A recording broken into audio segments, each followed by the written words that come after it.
let's talk about knitting in film and TV shows.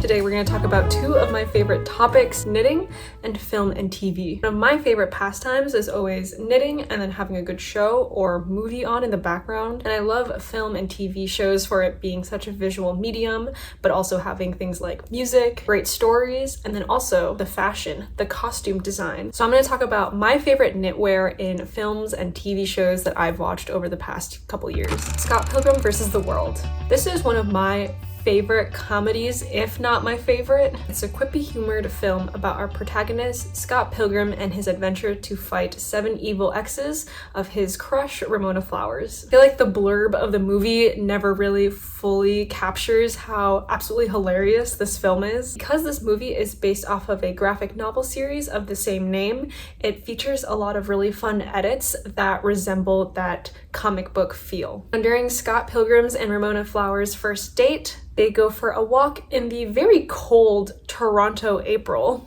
and Ramona Flowers is wearing such a beautiful mohaired striped sweater. If you look closely, the strands of yarn are pretty thick. Now I'm just guessing that this is a mohair sweater. There's quite a bit of halo on her actual sweater. It could also be made of alpaca, which also has a very similar like thick fuzzy feel to it. I do like that the colors of the sweater are in the bisexual flag, which Ramona Flowers is indeed bisexual, but it also just fits with her super spunky style. Her short kind of messy bob cut really goes well with the sweater as too. It kind of looks like it's the same texture. In the swing scene, it's layered with a jacket on top because it is the winter time. Later on, they do go to her apartment and she takes off her jacket where you can see the full sweater. I really like the collar of this sweater. It's a little bit slouchy, but quite thick and plush. And now with the jacket off, you can see that the sweater is a drop shoulder construction. I just visually really love this sweater as well. Not only do I love the pop of color, but it's so squishy looking. Like I want to reach my hand into my TV and just feel the sweater. I think the tactile feel of it in my brain is just super soft and plush. It's a great sweater on its own, but also really reflective of Ramona Flowers as a character. Project Hail Mary. Now this is a more recent movie that's come out based off of the sci-fi novel of the same name. Science teacher Ryland Grace finds himself in a spaceship with no memory of how he got there. I don't want to give too many spoilers away,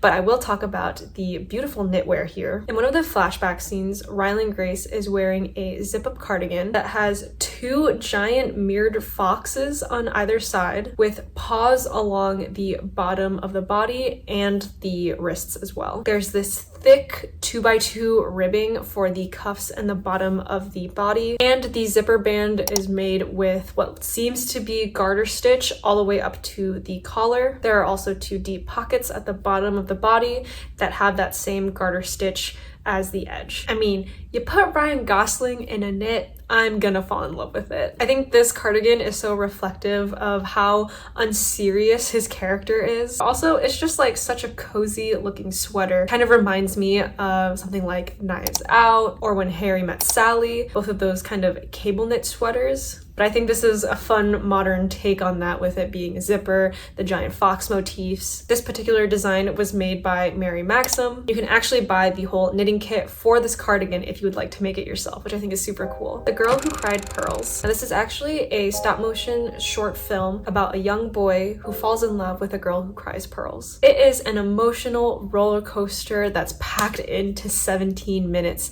and man, they do not waste a single minute of this film. It is such a beautiful story, but also such a visually stunning story. It's a no-brainer that this won an Oscar. I've always appreciated the artistry that goes into stop motion, especially because it's such a physical 3D medium. There are a lot of skills that are required for making the sets, making the characters. In this case, all the characters are actually puppets. Creators have actually talked about how each character is made with plastic, but have been painted over to look like they were made with would. All the sets are so immersive and all the little trinkets in these sets are so beautiful. The sets have so much character and exist with so much emotion on their own. I could go on about the short film, but let's talk about the knitwear here. Obviously, the knitwear isn't something that we can wear because it's so small, but I wanted to mention it here anyways because I wanted to appreciate this movie and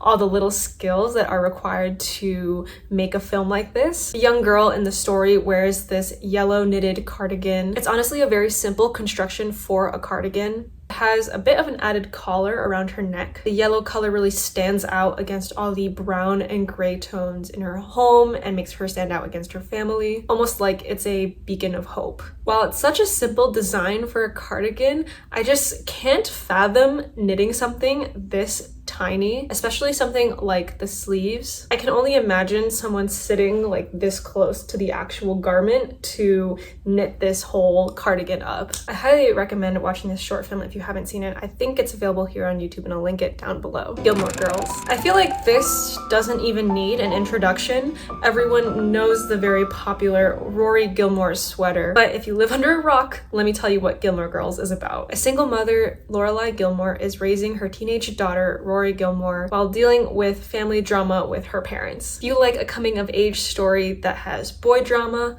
family drama, school drama, you're gonna love Gilmore Girls. Although I will leave my own opinions about Rory to myself. If you've watched Gilmore Girls, you know. But let's talk about this sweater. This is actually from the pilot episode where Rory is wearing a long cable sweater. I feel like this sweater is why Gilmore Girls is such a classic autumn TV show. This sweater just screams fall and academia core. There are actually a lot of videos and patterns if you want to recreate this sweater. I always think about making this one, but I'm quite short, so I always think that this sweater might make me look like I'm drowning a little bit. But I think this would be so fun to make for someone else. Maybe I just have to find someone to make this sweater for. That will be my excuse to make it. Gravity Falls. I have always loved animation, and in fact, in college, it was the only type of TV show that I would watch. Gravity Falls, in fact, is one of my favorite animated TV shows. This show was on when I was younger, but I didn't actually watch it in its entirety until high school, and then I rewatched it in college. This show is about the twin siblings, Dipper and Maple Pines, who spend the summer in the Pacific Northwest, I think it's supposed to be Oregon, with their great uncle and discover all these conspiracies in this small town. It follows the monster of a weak structure and dives into a bunch of conspiracies like the Loch Ness Monster, Bigfoot, but also creates some new ones for the show as well. My favorite thing about this show is the sibling dynamic. I believe it's based on the creator's actual own experience with his twin sister, so it's very relatable. If you grew up with a sibling, I feel like you'll relate a lot to some of the things they show. But I want to specifically talk about Maple Pines, who wears so many fun sweaters. I think in almost every episode, she's wearing a different sweater, which now that I think about it, I realize this show takes place during the summertime. So actually it doesn't make sense why she's wearing these sweaters. I never thought about that in the past. That only came into my brain right now. Regardless, her sweaters are so colorful and whimsical, super silly. I love them. My personal favorites are, of course, the classic shooting star sweater. She has a white funfetti sprinkle sweater that I think is so cute. And of course, I'm gonna be biased. I like her knitting sweater. I've wanted to recreate some of these sweaters for years, but just have never gotten around to it. But I feel like one of these summers, I will have to recreate some of her sweaters. Maybe a 52 weeks of Maple Pine sweaters. That's a little ambitious. I don't think I can finish a full sweater in a week. And finally, last on my list, New Moon. This is the second movie in the Twilight saga. And I won't lie, I used to love Twilight growing up. Which is super crazy because now as an adult, I can recognize how problematic this series is. But my brother gave this book to me as a Christmas present when I was little. I think it was because all of the girls his age were reading this book, and I don't think it crossed his mind of what Twilight was actually about. Back then, I was Team Edward. but current day me is Team Charlie. I feel so bad for Bella's father. I think the only way you can describe Twilight is a girl falls in love with a vampire and there's also a werewolf there for a love triangle. This particular knit outfit I am talking about is from the beginning of New Moon. Bella's wearing a purple vest that fits in with the late 2000s, early 2010s grunge style. I know I tried to dress like this during that time with the combat boots and army jacket. I don't know how successful I was. I think her look was what I was trying to achieve, but I've never actually looked too closely at this vest. I particularly like this vest for the color, but also the designs. It's a little hard to see in the movie, but if you zoom in, you can see it has almost a Fair Isle-like design to it. There's rows of repeating patterns of flowers, hearts. There's even a human silhouette on it, and I like it for its color. The actual base of it I think is more of a brown color, but the purple really sticks out against the brown and blues of this vest. Now I just want to recreate this vest too. And with that, these are my recent favorite knitwear items from films and TV shows. I've only mentioned a couple here. There are more movies and shows of knitwear that I really like, but I didn't think I could fit that into this video, otherwise it'd be really long of just me yapping. So if you'd like to see a part 2, let me know. But thank you guys for letting me yap about my 2 favorite hobbies. If you like what you saw and you like knitting content, feel free to subscribe to me here on YouTube, and you can join my little craft corner here on the internet. And with that, I'll see you guys in my next video. Bye!